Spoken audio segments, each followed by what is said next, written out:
Hello everybody, welcome back to the Nocturnal Gaming Network. My name is Xeriua, and today we are starting again on Assassin's Creed number 2. Last time we raced our brother, we talked, let's just say talked, with the beautiful Christina Vespucci, and we ended up staying out all night, and now our father is waiting for us at the door. So, yeah, let's get going, because the longer we wait, the worse this is going to be, right? I wonder if it's possible, if I can just, like, jump over the street here. Oh, treasure. Our father can wait another minute. What? 100 florins, that's it. Why even bother? If you're only going to have 100 florins in a chest on your balcony, why bother putting it there? Alright, well, I suppose we should go and see what he has to say. Good morning, Father. Come with me. Is something wrong? Do you think me blind and deaf, son? I know all about your fight with Pazzi last night, and then this little visit to Christina. Your behavior is unacceptable. It reminds me of myself when I was your age. I assume these misadventures won't interfere with your work today. No, Padre. Avete la mia parola. I've prepared some documents here for Lorenzo di Medici to review. I need them delivered to him. With haste, Father. Return to me when it's done. Alright, so I guess there won't be any beating. That's good. That's good. But now we have chores. We must deliver this letter to Lorenzo di Medici. Right. Oh, we can read the letter.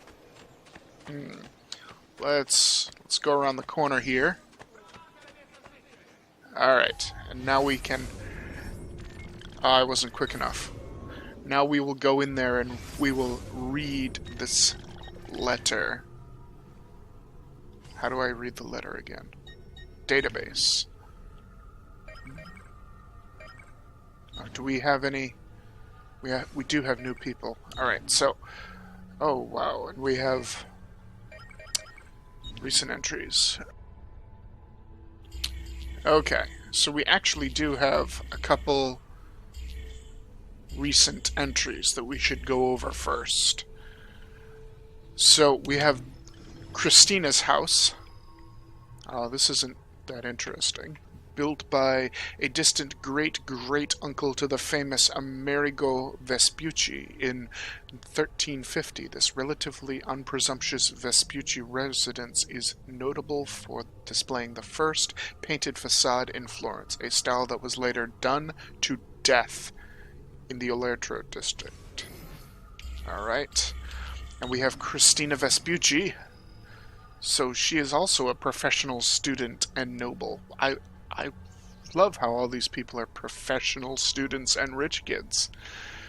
She was born in 1459. Christina Vespucci was a well-known Florentine beauty and a favorite of painters, most notably Botticelli, who used her as a model for several of his paintings.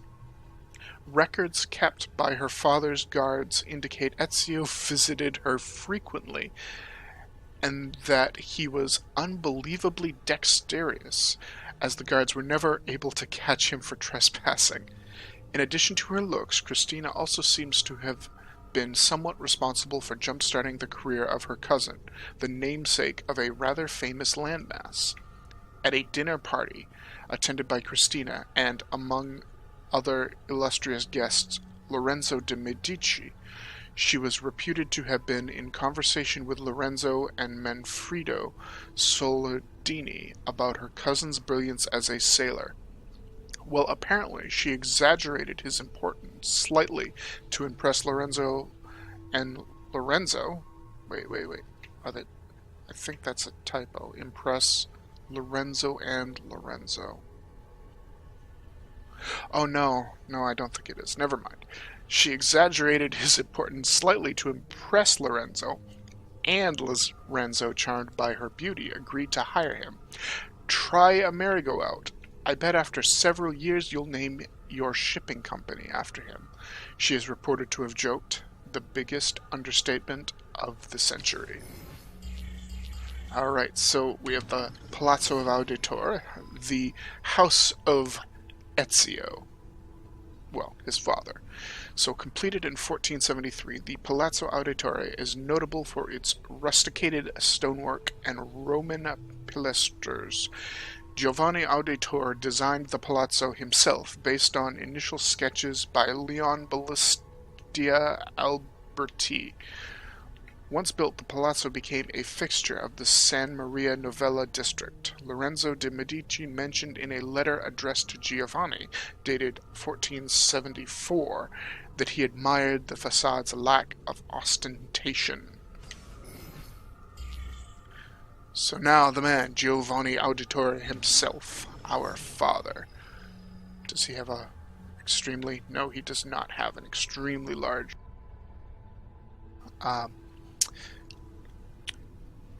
notes here. We have his birth date of 1436. He is a banker, advisor, and noble, so he is not a professional student like the rest of them so far. Giovanni Auditore was one of the pivotal figures in 15th century Florentine banking, in charge of overseeing the Medici bank branches across Italy. He kept the Medici machine running while Lorenzo was busy with the government. Extending his reach out into the international operation, it was Giovanni who first noticed the problems with the Lion Bank, causing him to alert Francisco Sassetti, which saved the branch. Such great talent was well rewarded by Il Magnifico. Giovanni developed a close friendship with Lorenzo de' Medici, becoming one of his closest advisors. Successful negotiations to secure the Pope's support of the Medici Bank in 1471 were carried out by Giovanni.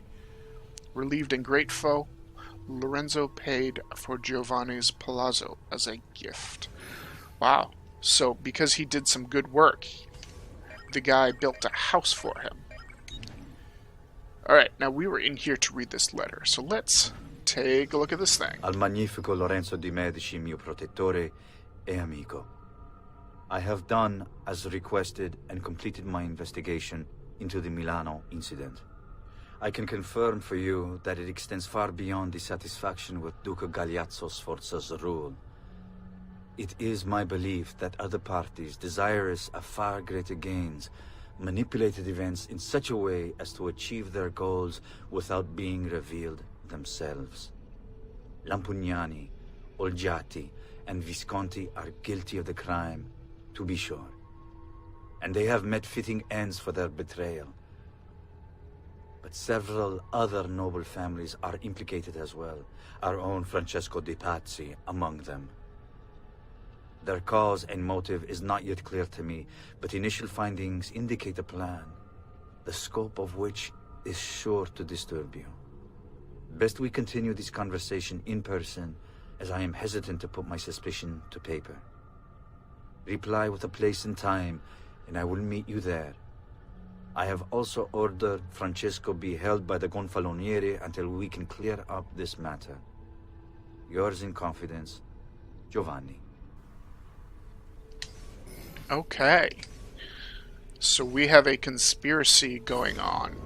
And it's really cool that Ubisoft included the voice actors reading the letters, too. So, with the... Oh, I'm already pushing people over. And I'm already rolling on the ground. Okay.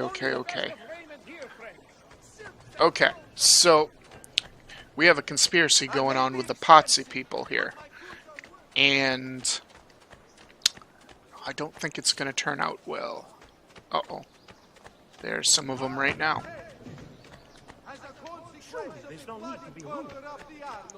A small tax shall be Now. imposed for repairs. All battens. Let my experience guide us. Oh.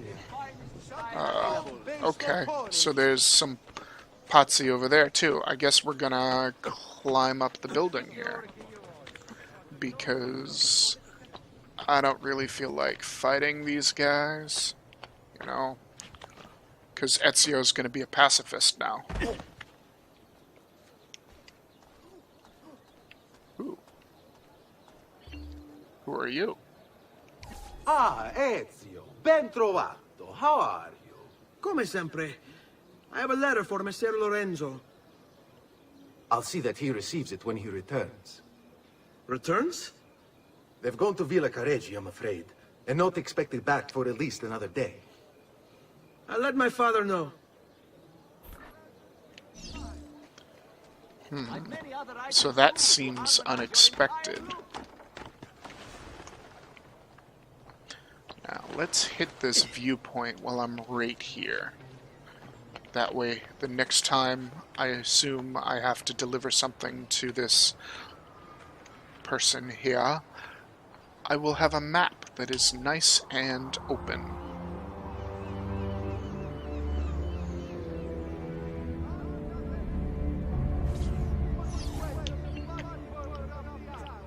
Okay. 66 viewpoints. That's not that bad. I can probably get all of those at some point throughout the game.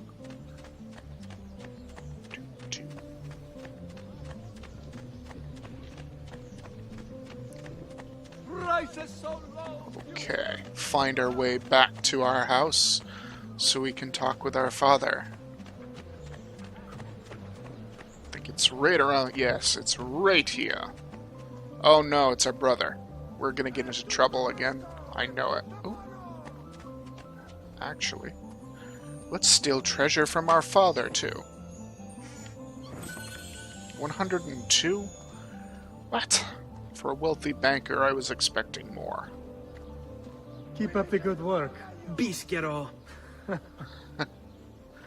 You worry too much, Giovanni. Oh. Francesco di Pazzi is in prison. The threat is ended. Let's just sit out here with our childish brother and see if there's anything else that we can hear.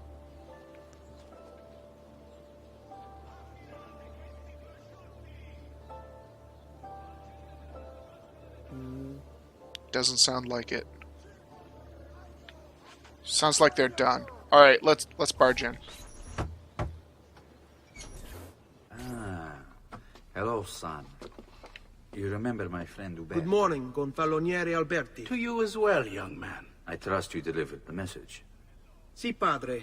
But it seems Lorenzo is out of town. I did not anticipate this.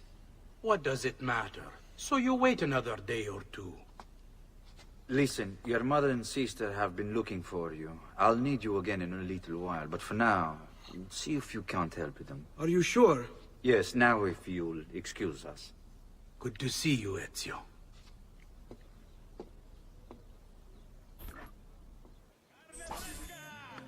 Okay. What is this? What? Okay. So, we get courier assignments. Our mother is wanting something. Let's talk with her first. Buongiorno, Ezio. Buongiorno a voi, madre. Come state? Sto bene. And you? Still recovering from last night? I have no idea what you're talking about. Of course not. Anyway, I have an errand to run. I'd like you to join me. Con piacere. Come, it's not far from here.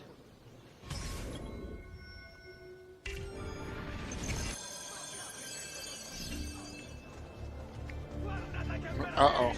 My mother has a health bar? What is this? What fight? Per piacere. Let's not play this game. He spoke ill of us. I could not allow him to continue. I'm sure he's having a hard time dealing with the accusations against his father. Francesco di Pazzi is many things, and none of them good. But even I never suspected he'd be capable of murder. What will happen to him? I imagine there will be a trial. Will father speak at it? He'll have to. He's the one with the evidence. Still, I wish there was another way. You've nothing to fear. Everyone wants justice done. It is an unfortunate state of affairs, but it will pass.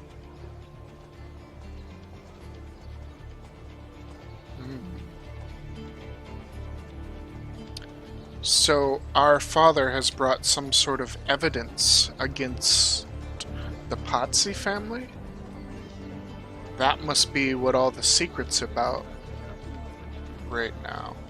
Here we are.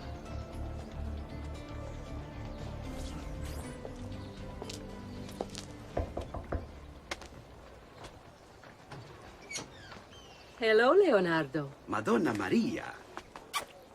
This is my son, Ezio. Molto onorato. L'onore è mio. Let me go and fetch the paintings. I'll be right back. Leonardo da Vinci. He's very talented. Immagino. Self-expression is vital to understanding and enjoying life. You should find an outlet. I have plenty of outlets. I meant besides vaginas. Mother. Back to your house then. Si. Ezio, help Leonardo, will you? Oh, I So understand. Ezio, what do you do? He's been working for his father. Ah, you're to be a banker. For now. And you? Art, was it? Truth be told, it's been difficult for me to settle. Painting is nice, but I often feel like my work lacks, I don't know, a purpose. Does that... I'd rather contribute more practically, more directly. Architecture, perhaps.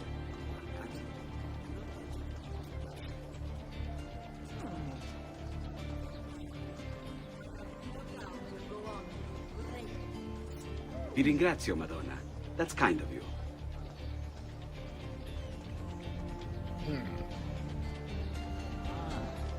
So Leonardo da Vinci is here, and we have some paintings of it. Oh, and they put them all face down, except for this one.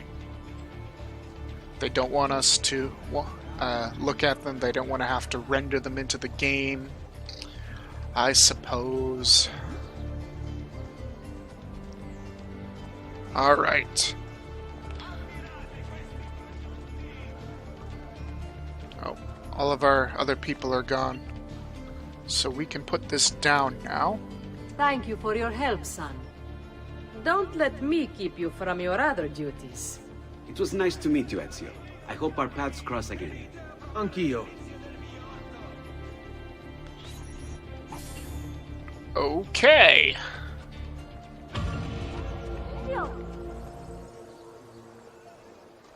Who is this? Our brother again? Let's check. Yes. So we have another professional rich kid.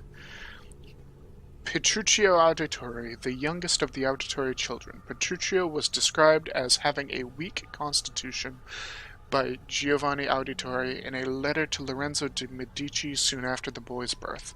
Apparently, he didn't improve with time. Petruchio was pulled from school due to illness when he was 12, and according to records from the family doctor, was confined to bed. No data exists after that, so it is probable that he eventually succumbed to his illness. Oh. Well, that's very sad that our brother does not survive. Let's look at our recent entries. What do we have? We have banks, our mother, heralds, tailors. Wow, we have a couple of these. So let's read through these, and then that will probably be the end of the episode. Alright, so Rebecca 84. I bet you can buy large bags to carry your equipment from a tailor. Maybe they can even change your outfit too. Among Renaissance merchants, tailors belonged to the new middle class and were paid well for clothing the rich in the latest fashions. this fast. Okay. Many were able to get close to their wealthy clients due to the intimacy of their jobs, creating lasting ties. Alright. So this is Rebecca rather than Sean's entries? If a herald tries to draw attention to your assassinations, I bet you can bribe him to keep quiet. Proclamations, local law, news, market days, and advertisements were all called out by heralds, since many Renaissance Italians could not read. Special law had to be put into place to protect them from the crowd due to extreme displays of unhappiness following the announcement of tax increases. Yes, I bet they did. Okay, so we have quite a bit of information on our mother here. So, her birthday was 1432, Maria Auditori, a professional writer. I grow tired of these walls that surround me, and I am bored with safety. Now is the time to make a decision. Will I go out there and see what my life may truly be? Maria wrote these words when she was 16, a week before she met Giovanni Auditore. Born into a powerful banking family, the Pazzi, Maria was one of the most famous historical sources of the time period due to her multi-volume diary, which has been translated by several notable scholars and is on display in the Uffizi Gallery in Florence. When funding from her parents, Maria opened up a with funding from her parents, Maria opened up a bakery in the courtyard of her family palazzo, which she transformed into an artistic gathering place. It was there she met a man with such conviction I ever found myself rooted to the spot, unable to look anywhere else. That man was Giovanni Auditore. Maria and Giovanni were married in 1450. Maria's diary entries continued for the next few decades, describing her patronage of several up-and-coming artists and her trials as a mother, at which point she abruptly abandoned her writings, to the disappointment of historians everywhere. Yes. Alright, so this is, once again, Rebecca. It looks like the Templars are using banking networks to transport their money. I bet you could snag some of that cash. With the advent of double entry bookkeeping, which allowed bankers to keep track of their clients' deposits and withdrawals, and the proliferation of many different types of Italian currency into the pool of circulation, banks became an essential part of everyday Renaissance life. And actually, they're essential for everyday life even today. Banks technically couldn't make money on their money, because the Catholic Church forbade the charging of interest, but in practice this restriction wasn't followed by bankers, or even by the Vatican, which participated in the banking system and required banks to pay the Pope gifts in proportion to the amount of money he had deposited with them. As long as it isn't called interest, God won't notice, right? Okay. So now we have a little information on Leonardo da Vinci's house, the Borgata di Leonardo da Firenze. Leonardo da Vinci opened his own studio after completing his apprenticeship to Verrocchio, one of the most successful Florentine artists of the day. Between 1476 and 1481, Leonardo probably continued to collaborate with Verrocchio, although no one is quite sure what he was working on. In 1481, he was given his first commission by the monks of the San Donato e Sopeto to paint the Adoration of the Magi. In true Da Vinci style, he began the painting, but never finished it. Alright, so now some information on the artist himself. Uh-oh. Okay. So here we go. Leonardo da Vinci, born in 1452. He was a painter, inventor, designer, architect, scientist, and engineer. The illegitimate son of a notary and a peasant woman, Leonardo da Vinci was raised in Tuscany. Like many destined to be superstars, he had no surname. Vinci being the town in which he was born. Ah, I see. I see. At age 14, he was apprenticed to a Florentine painter, Verrocchio, who taught him chemistry, drafting, painting, sculpting, and modeling. When he was 20, Leonardo established his own workshop and then traveled across Italy, eventually painting his great masterpieces, The Last Supper in 1498 and the Mona Lisa in 1503 through 1507. During his travels, Leonardo studied the world with an unquenchable curiosity, recording his observations in mere writings within his notebooks. He created designs for a helicopter, tank, solar power, and a calculator, among others.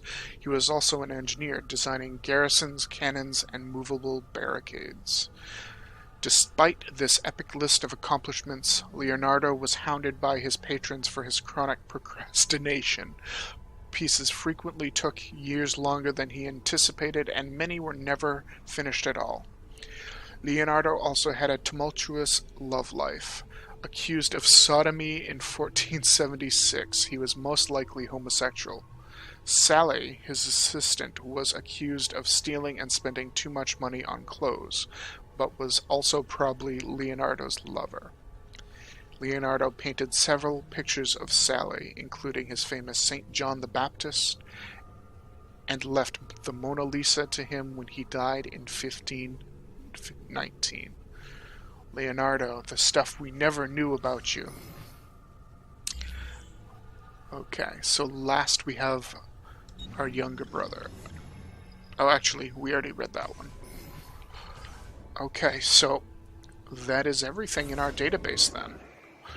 So we will end the video here, and when we come back, we will help our brother and our sister, who I believe is like right in here, yes, and our sister. And with that, thank you all so much for watching. My name is Xeriua, and this is the Nocturnal Gaming Network. Have a wonderful night.